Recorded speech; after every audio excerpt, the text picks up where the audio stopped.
ಬಿಜೆಪಿಯಿಂದ ಉಚ್ಚಾಟಿಸಲ್ಪಟ್ಟ ವಿಜಯಪುರದ ಬಿಜೆಪಿ ಶಾಸಕ ಬಸನಗೌಡ ಪಾಟೀಲ್ ಯತ್ನಾಳ್ ಪರ ಬೆಂಬಲಿಗರು ಭಾರಿ ಜನಾಗ್ರಹ ಮಾಡ್ತಿದ್ದಾರೆ. ಯತ್ನಾಳ್ ಮತ್ತೆ ಬಿಜೆಪಿಗೆ ಬರಬೇಕು, ವಿಜಯಪುರದ ಬಿಜೆಪಿ ಕಾರ್ಯಕರ್ತರಿಂದ ಆಗ್ರಹ. ಬಸನಗೌಡ ಪಾಟೀಲ್ ಯತ್ನಾಳ್ ಬಿವೈ ಅಥವಾ ಬಿಎಸ್ ಯಡಿಯೂರಪ್ಪರ ವಿರುದ್ಧ ಸಮರ ಸಾರಿದ್ರು ಮತ್ತು ಬಿಜೆಪಿಯ ಸಿದ್ಧಾಂತಕ್ಕೆ ವಿರುದ್ಧವಾಗಿ ನಡೆದುಕೊಂಡ್ರು ಅನ್ನುವ ಕಾರಣಕ್ಕೆ ರಾಷ್ಟ್ರೀಯ ಶಿಸ್ತು ಸಮಿತಿ ತೆಗೆದು ಹೋಗದು ಬಿಸಾಕಿದ್ರು. ಉಚ್ಚಾಟಿಸಲ್ಪಟ್ಟ ಬಿಜೆಪಿ ಎಂಎಲ್ಎ ಬಿಜೆಪಿಯಿಂದ ಈಗ ಅವರು ಶಾಸಕರಷ್ಟೇ. ಅವರು ಮತ್ತೆ ಘರ್ವಾಪ್ಸಿ ಆಗಬೇಕು, ಮೂಲ ಗೂಡಿಗೆ ಸೇರಬೇಕು. ಮೂಲ ಅಂದ್ರೆ ಕೇವಲ ಬಿಜೆಪಿ ಮಾತ್ರ ಅಲ್ಲ, ಯತ್ನಾಳ್ ಅವರ ಮೂಲ ಜೆಡಿಎಸ್ ಹೌದು, ಮತ್ತೊಂದು ಮಗದೊಂದು ಬಿಜೆಪಿಯೂ ಹೌದು, ಕಾಂಗ್ರೆಸ್ ಹೌದು. ಘರ್ವಾಪಸಿ ಆಗಬೇಕು, ಈ ಹಿಂದೆ ಇದ್ದ ಪಕ್ಷದಲ್ಲಿ ಮತ್ತೆ ಬಂದು ಸೇರಬೇಕು, ಲೀನರಾಗಬೇಕು, ವಿಲೀನರಾಗಬೇಕು.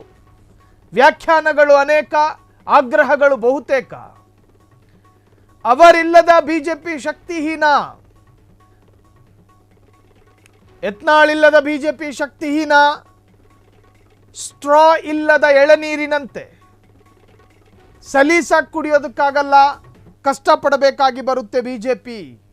ಯತ್ನಾಳ್ ಪರ ಬೆಂಬಲಿಗರ ಭಾರಿ ಆಗ್ರಹಗಳು ವ್ಯಕ್ತವಾಗಿದೆ ವಿಜಯಪುರದ ಬಿಜೆಪಿಯ ಕಾರ್ಯಕರ್ತರಿಂದ.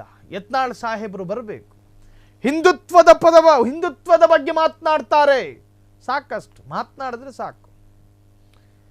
ಹಿಂದುತ್ವದ ಬಗ್ಗೆ ಮಾತ್ರ ಅತ್ಯಂತ ಕಟುವಾಗಿ, ಪ್ರಖರವಾಗಿ ಮಾತನಾಡ್ತಾರೆ. ಹಾಗಾಗಿ ಅವರು ಬರಬೇಕು.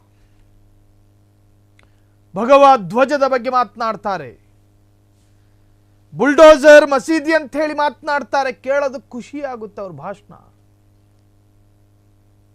ಕಲ್ಲು ತೂರುವವರ ಮನೆಗಳನ್ನು ಉರುಳಿಸಬೇಕು ಅಂತ ಹೇಳಬೇಕಾದ್ರೆ ಎಲ್ಲಿಲ್ಲದ ಉಲ್ಲಾಸ ಆಗುತ್ತೆ, ನಮಗೆ ಉನ್ಮಾದಗಳಾಗ್ತವೆ. ಹಾಗಾಗಿ ಬಿಜೆಪಿಗೆ ಮತ್ತೊಮ್ಮೆ ಬಸನಗೌಡ ಪಾಟೀಲ್ ಯತ್ನಾಳ್ ಬರಬೇಕು ಅಂತ ಹೇಳಿ ಬೀದಿ ಪ್ರತಿಭಟನೆಗಳಾಗ್ತಾ ಇದೆ, ಜನಾಗ್ರಹಗಳು ವ್ಯಕ್ತವಾಗ್ತಾ ಇದೆ. ಘರ್ವಾಪಸಿ ಆಗಲಿ, ಬಿಜೆಪಿಗೊಂದು ಶಕ್ತಿ ಬರುತ್ತೆ ಅಂತ ಹೇಳಿ ಬಿಜೆಪಿ ಕಾರ್ಯಕರ್ತರು ರಾಜ್ಯ ಬಿಜೆಪಿ ನಾಯಕರನ್ನು ಸೆಳೆಯೋ ಪ್ರಯತ್ನಗಳನ್ನು ಮಾಡ್ತಿದ್ದಾರೆ. ಆದರೆ ಬಿಜೆಪಿಯ ಶಿಸ್ತು ಸಮಿತಿಯ ನಿಯಮಗಳು ಹಂಗಿಲ್ವಲ್ಲ, ನಿಯಮಗಳು ಹಂಗಿಲ್ಲ. ಎಸ್ ಟಿ ಸೋಮಶೇಖರ್ನಿಂದ ಹಿಡಿದು, ಹೆಬ್ಬಾರ್ನಿಂದ ಹಿಡಿದು, ಈಶ್ವರಪ್ಪರಿಂದ ಹಿಡಿದು, ಬಸನಗೌಡ ಪಾಟೀಲ್ ಯತ್ನಾಳ್ರಿಂದ ಹಿಡಿದು ಹೀಗೆ ಅನೇಕರ ಉಚ್ಚಾಟನೆಗಳಾಗಿದೆ. ಬಿಜೆಪಿ ವಾಪಸ್ ಕರೀತಾರ ನೋಡಬೇಕು. ಕ್ಷಣ ಕ್ಷಣದ ಸುದ್ದಿಗಳಿಗಾಗಿ ಫ್ರೀಡಂ ಟಿವಿ ಸಬ್ಸ್ಕ್ರೈಬ್ ಮಾಡಿ, ಲೈಕ್ ಮಾಡಿ ಹಾಗೂ ಫಾಲೋ ಮಾಡಿ. ಹೊಸ ಸುದ್ದಿಗಳ ನೋಟಿಫಿಕೇಶನ್ಗಾಗಿ ಬೆಲ್ ಐಕಾನ್ ಮೇಲೆ ಕ್ಲಿಕ್ ಮಾಡಿ.